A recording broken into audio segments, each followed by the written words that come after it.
بسم اللہ الرحمن الرحیم۔ یہ 557 ہجری کی ایک خاموش رات تھی۔ مسلمانوں کے تاریخی ملک شام کے دارالخلافہ دمشق پر اندھیرے کا راج تھا۔ ہر طرف ایرانی نے ڈیرے ڈال رکھے تھے۔ دمشق کے تمام باشندے میٹھی نیند کے مزے لوٹ رہے تھے، مگر انہی لوگوں کا قائد اور عالم اسلام کا شیر دل مجاہد دن بھر کی اعصاب شکن محنت کے باوجود رات کے اس پہر عبادت میں مشغول تھا۔ یہ امیر المومنین حضرت نور الدین زنگی رحمۃ اللہ علیہ تھے، جو حسب معمول تہجد ادا کر رہے تھے۔ تہجد سے فارغ ہو کر نور الدین زنگی رحمۃ اللہ علیہ آرام کی غرض سے بستر پر لیٹے اور ان کی آنکھ لگ گئی۔ ابھی آنکھ لگے چند ساعتیں گزری تھیں کہ انہیں ایک روح افزا منظر دکھائی دیا۔ انہیں نبی کریم صلی اللہ علیہ وسلم کا چہرہ پر نور نظر آیا۔ ایک مومن کے لیے نبی کریم صلی اللہ علیہ وسلم کے دیدار سے زیادہ بڑھ کر اور کیا سعادت ہو سکتی ہے،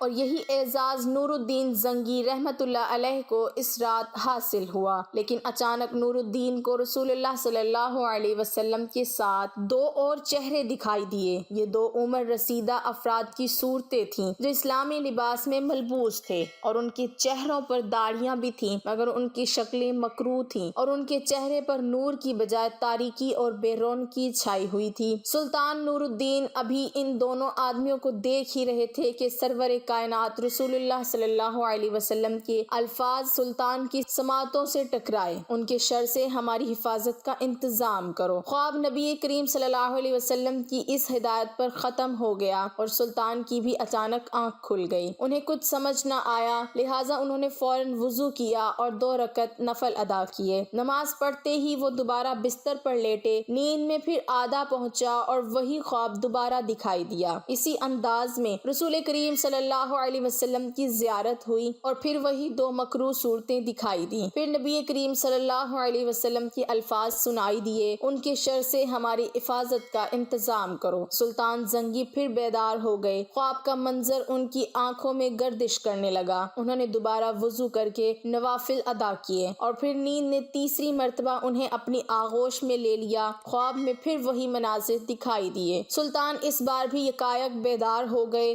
مگر ان کی نیند اڑ چکی تھی، اور الجھن و پریشانی نے انہیں شدید بے چین کر دیا تھا۔ وہ اس خواب پر غور کر رہے تھے جو انہیں مسلسل 3 بار دکھائی دیا، مگر ذہن کو کچھ سمجھنا سجھائی نہ دے رہا تھا۔ بالآخر کچھ دیر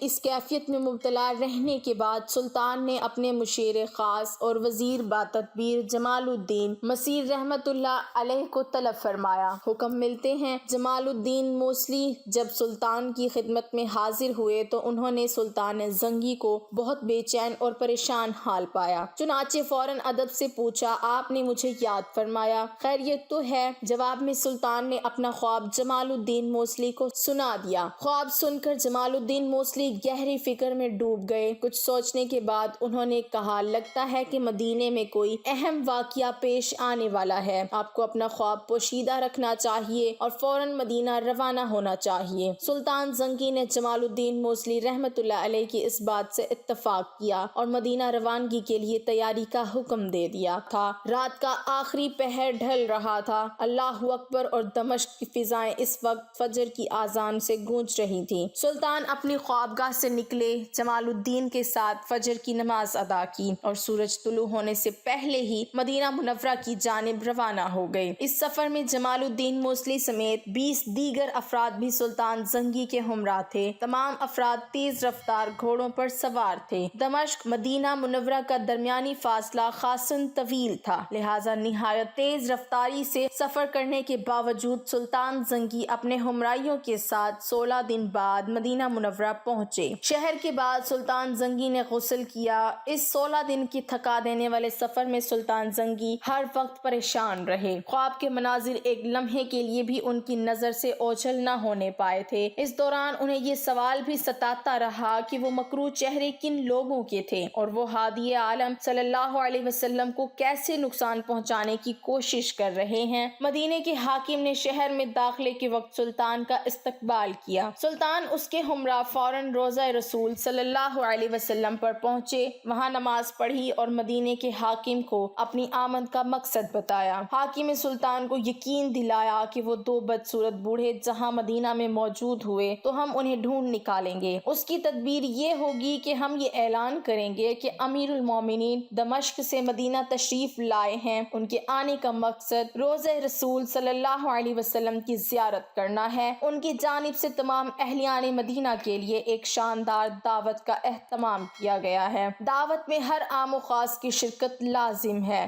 دعوت کے بعد سلطان اپنے ہاتھوں سے ہدیہ بھی تقسیم کریں گے۔ یوں اگر وہ نور مدینہ میں موجود ہوئے تو آپ انہیں پہچان کر ان کی نشاندہی بآسانی کر سکیں گے۔ حاکم شہر کی یہ تدبیر سن کر سلطان بہت خوش ہوئے۔ چنانچہ پورے مدینے میں دعوت کا اعلان کر دیا گیا۔ مقررہ دن دعوت ہوئی۔ پورا مدینہ اس دعوت میں شریک ہوا۔ سلطان نے ہر شہری کو اپنے ہاتھ سے ہدیہ دیا۔ ہر چہرے کو غور سے دیکھا۔ پورے مدینے کے لوگ سلطان کی آنکھوں کے سامنے سے گزرے، مگر ان میں وہ دو بوڑھے نہیں تھے جو خواب میں دکھائی دیے تھے۔ چنانچہ سلطان کے چہرے پر ایک بار پھر اداسی چھا گئی۔ سلطان نے امیر مدینہ سے دریافت کیا کہ کوئی باقی تو نہیں رہ گیا جس نے ہدیہ نہ لیا ہو۔ مدینے کے امیر نے ذہن پر زور دیتے ہوئے کہا، امیر المومنین، اس دعوت میں صرف دو درویش حاضر نہیں ہوئے۔ وہ پارسا اور دولت مند بزرگ ہیں۔ وہ کسی سے کچھ نہیں لیتے بلکہ وہ صدقہ دیتے ہیں۔ یہ سن کر سلطان پریشان ہو گئے۔ انہوں نے فوراً ان دونوں درویشوں کو طلب کیا۔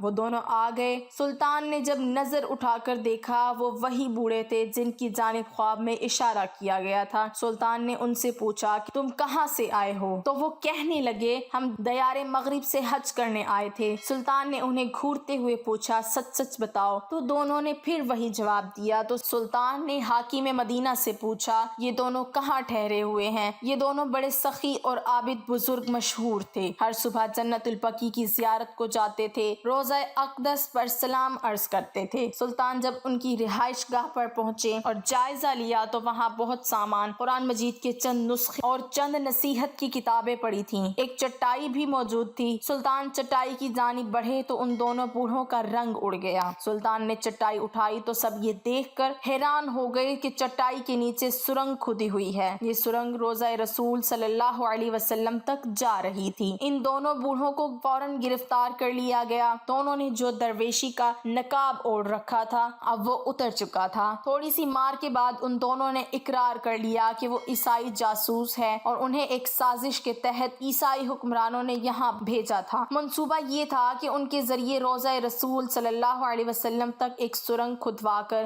حضرت صلی اللہ علیہ وسلم کے جسم مبارک کو چرا لیا جائے۔ دونوں نے یہ بھی تسلیم کیا کہ وہ رات کو سرنگ کھودتے تھے اور مٹی چمڑے کے کھیلوں میں ڈال کر قبرستان میں پھینک دیتے تھے، اسی لیے روضہ رسول صلی اللہ علیہ وسلم کے قریب رہائش اختیار کی تھی۔ دونوں عیسائی سرنگ کھودتے کھودتے حضرت عمر فاروق رضی اللہ تعالی عنہ کے مدفن تک پہنچ چکے تھے۔ یہ بھی کہا جاتا ہے کہ جب دونوں روضہ رسول صلی اللہ علیہ وسلم کے قریب پہنچے تو آسمان سے گرجنے کی آوازیں آنے لگی اور ایسا شدید زلزلہ آیا، پہاڑ ہلنے لگے، مگر اسی رات سلطان ان کے مکرو عزائم روکنے مدینہ پہنچ چکے تھے۔ دونوں بوڑھوں کو سلطان کے حکم کے مطابق موت کے گھاٹ اتار دیا گیا۔ انہیں روضہ اقدس صلی اللہ علیہ وسلم کے قریب ہی قتل کیا گیا۔ ان عیسائیوں کو جہنم رسید کرنے کے بعد سلطان خوب روئے اور زارو قطار روتے رہے۔ انہوں نے اللہ کا شکر ادا کیا کہ اس نے روضہ اقدس صلی اللہ علیہ وسلم کی حفاظت کا اعزاز انہیں بخشا۔ یہ سب کرنے کے بعد سلطان نے روضہ اقدس صلی اللہ علیہ وسلم کی دیواروں کے ارد گرد ایک خندق کھلوائی۔ یہ خندق اتنی گہری تھی کہ زمین سے پانی پھوٹنے لگا۔ پھر اس خندق میں سیسا بھر دیا گیا تاکہ آئندہ کوئی بدبخت ایسی گستاخی نہ کر سکے۔ اس خندق کو رصاص یعنی شیشے کی خندق کہا جاتا ہے۔ بعد میں اس خندق کے اوپر ایک سندل کا جنگلہ لگا دیا گیا تاکہ روضہ اقدس صلی اللہ علیہ وسلم کے زائرین اس سے آگے نہ جا سکیں۔ سن 866 ہجری میں مصر کے بادشاہ رکن الدین نے خندق پر تقریباً 21 فٹ اونچا لوہے کا جالی دار احاطہ نصب کروا دیا تھا۔